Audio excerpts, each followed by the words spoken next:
On Friday, Hudson County TV met up at the law offices of North Bergen attorney Louis Zayas, where he had a number of issues with Mayor Dawn Zimmer's recent allegations that Lieutenant Governor Kim Guadagno threatened her that if she did not push through a politically connected development in Hoboken, she would have a problem getting Hurricane Sandy aid.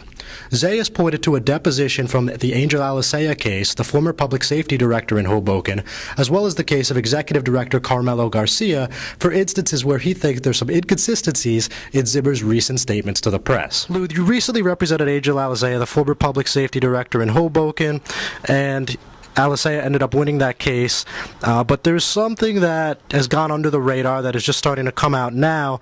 According to the depositions back in July, you asked Mayor Zimmer, do you keep a calendar or some sort of memo pad that says follow up on a text, what was said during a meeting, and she said she didn't have one, so that's reason for you to believe that she didn't keep a diary, at least at that time, right?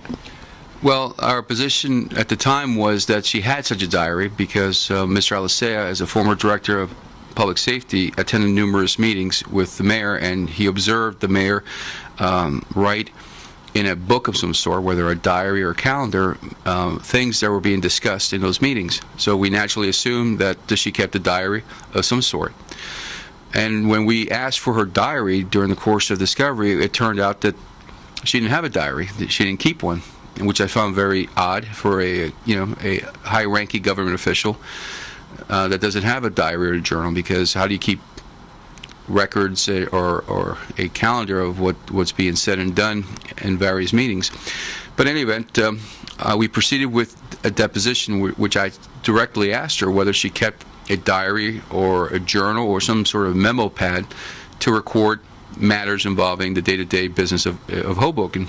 And she testified that she did not maintain such a calendar or a memo pad, which again is curious in light of her recent allegations that she wrote something regarding an incident with the lieutenant governor in a diary of some sort. So I don't understand how that's possible, and when she didn't have such a diary in 2009, but all of a sudden she starts maintaining one in 2013.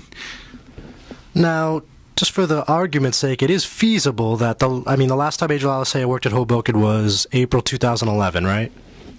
He was fired on April 8th, 2011. That's right. So it's feasible between April 2011 and April or May 2012 she started recording a diary. I'm not saying that's what happened, but it is a possibility, right? Anything's a possibility, but in my opinion, it's not probable. Mr. Alicea observed her in possession of a diary or a journal of some sort back when he was director of public safety. And when we asked for it, she said she didn't maintain one, so I consider that to be untrue and misleading. So if she wasn't telling the truth under oath in her deposition, I have no reason to give her any sort of credibility as to her current allegations against the governor. So in short, you don't believe the allegations that she's put forward regarding Governor Christie's top-ranking officials? I find her allegations to be outrageous. She claims that she was approached by the lieutenant governor and extorted her for her approval to sign off on a redevelopment plan in exchange for Sandy money.